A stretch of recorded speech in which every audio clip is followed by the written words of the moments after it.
मूर्ख राजा और चतुर मंत्री की कहानी। कई सालों पहले नदी के किनारे पर एक दैत्यस नामक नगरी हुआ करती थी। इस नगरी में शासन करने वाला राजा बहुत ही मूर्ख था।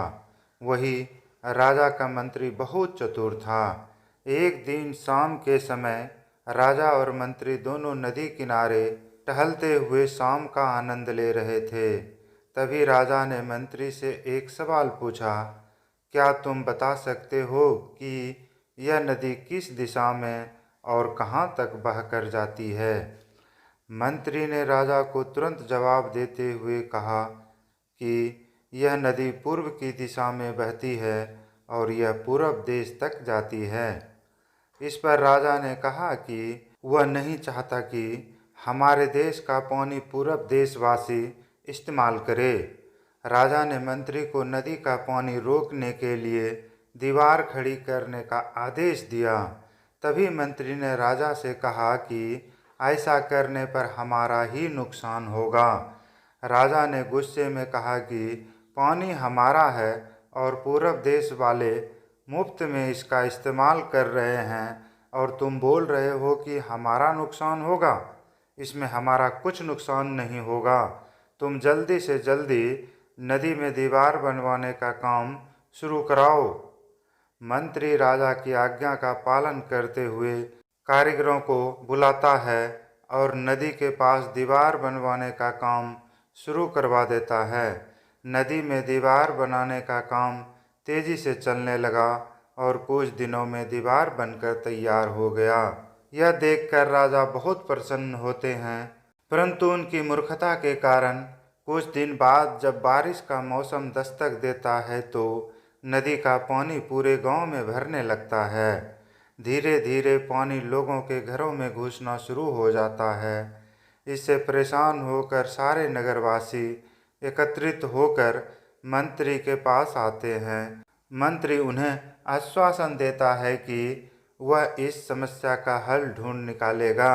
लोगों की परेशानी सुनकर मंत्री समाधान निकालने के लिए एक योजना बनाता है। उन्होंने राजमहल में समय को बताने के लिए घंटा बजाने वाला शख्स को इसमें शामिल किया। वह समय के अनुसार घंटा बजाता था, जिससे लोगों को समय पता चलता था। मंत्री ने उसे कहा कि आज तुम प्रति घंटे की बजाय हर आधे घंटे में घंटा बजाना। उस आदमी ने मंत्री ने जैसा कहा वैसा ही किया। इससे जब सुबह के 3 बज रहे थे तो उसने 6 बार घंटा बजाया। 6 घंटे सुनकर राजा और सभी नगरवासियों को लगा कि 6 बज गए हैं और सुबह हो गई है। राजा उठकर बाहर आता है तो वहाँ मंत्री पहले से मौजूद होता है। बाहर अंधेरा देखकर राजा मंत्री से पूछता है कि अभी तक सूर्योदय क्यों नहीं हुआ है। राजा के सवाल का जवाब देते हुए मंत्री ने कहा, महाराज, प्रातःकाल हो चुकी है। पूर्व दिशा वाले के यहाँ पानी को जाने से रोक दिया है, तो शायद इसीलिए उन्होंने हमारे यहाँ सूर्य की रोशनी को आने से रोक दिया है। इसीलिए सूर्य उदय तो हुआ है पर हमारे देश तक रोशनी नहीं पहुँची है।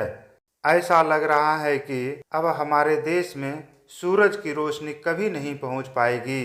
यह सुनकर राजा चिंता में पड़ जाता है और मंत्री से पूछता है कि क्या इसका कोई उपाय नहीं है। तब मंत्री उत्तर देता है कि महाराज, अगर आप नदी का पानी छोड़ देते हैं तो हो सकता है कि वो भी सूरज को छोड़ देंगे। इससे राज्य में फिर से रोशनी आ जाएगी। राजा मंत्री को तुरंत नदी की दीवार तोड़वाने का आदेश देता है। मंत्री कारीगरों को नदी पर ले जाकर उन्हें दीवार तोड़ने के लिए कहता है। कुछ घंटे में कारीगरों ने दीवार गिरा दी। तब तक सूरज के निकलने का समय भी हो गया था। सूर्य उदय हो गया।